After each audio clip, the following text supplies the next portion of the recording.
at the way the UK regulators are breaking it down between the PRA and the FCA, there's also this recognition that it's not only about the consumer and the customer, it's also about the organization's responsibility to the system and to society as a whole. So, you have this concept of systemically critical business functions within systemically critical organizations. One of the intents here is to ensure that systems do not fail that could cause contagion or could cause knock-on failures across the financial system.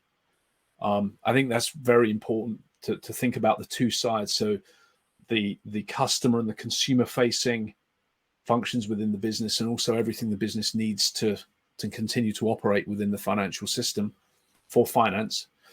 And then if you look beyond that, other areas of critical national infrastructure, the same thing applies. You have the ability to deliver electricity or energy in whatever way it's delivered to the consumer, but also, the protection of the national grids and the delivery networks and everything like that. I think there's this other thing that's happened as well, which is if we go back 10 years ago, and it was about 10 years ago that I took some responsibility for application resilience in the European region in Goldman. We had a highly developed disaster recovery function.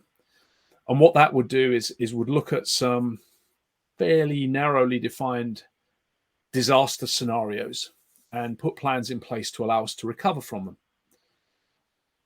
What we found even 10 to 12 years ago, and certainly what we found more recently with some of the major banks' high-profile outages, is it's not those disaster recovery scenarios, the data center catches fire, the failure of the power grid. We've had a pandemic. We've had cloud migrations that have gone wrong. We've had a number of other different scenarios.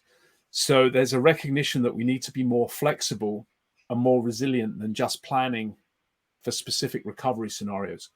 And one of the things I like to talk about when we talk about resilience is, I'll pull out the NIST definition. So this is the National Institute for Science and Technology in the States.